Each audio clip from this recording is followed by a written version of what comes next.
Hi guys, welcome to TechBuzz.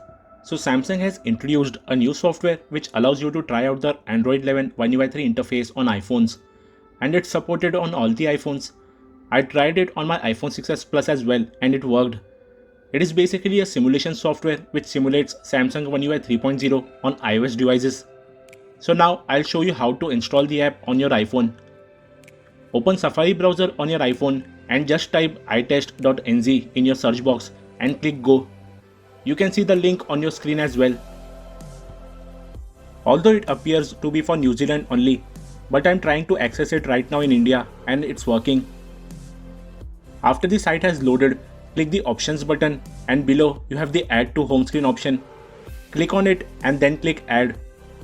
Now just go to the home screen and you will see the Samsung iTest icon. Open it. Here it says you are about to get the taste of Samsung without changing phones. Now just click next, then again next, and finally let's go. So the simulator has started and you can see it's actually looking like a Samsung Galaxy smartphone. And you can see it's exactly same as that of the stock Samsung One UI. So on the right is the Samsung Galaxy Note 10 running on Android 11 One UI 3.1, and you can see the similarities. Most of the features of the Samsung One UI are available in this app, and it can be really helpful if you are thinking of switching from iPhone to Samsung or any other Android phone, but want to try out the Samsung user interface first. The interface is smooth, but it's not as much as the latest Galaxy S21 series, as this is just a simulation of the actual software.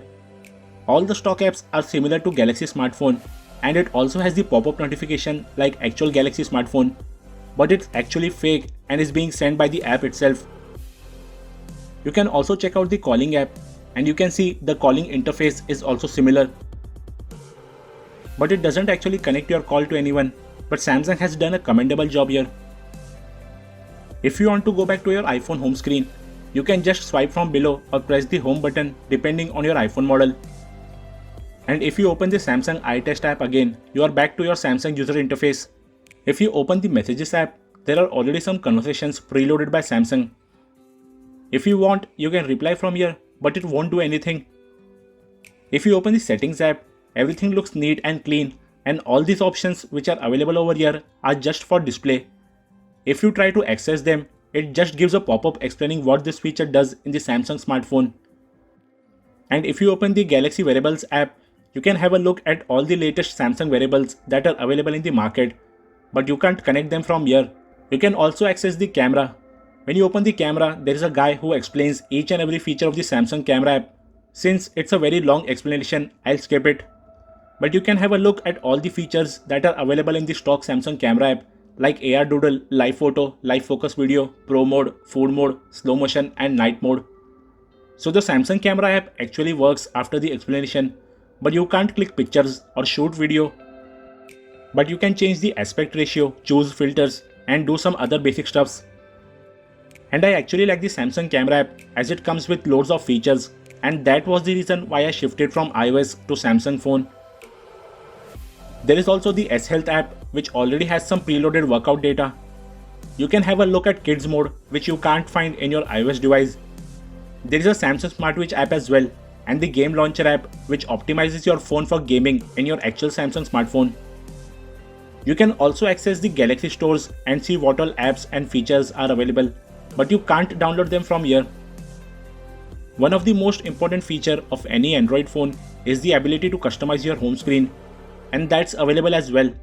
And you can actually apply themes, although in this simulator there are only limited options available, but it can make the iOS users realize what they are losing by not switching to an Android phone.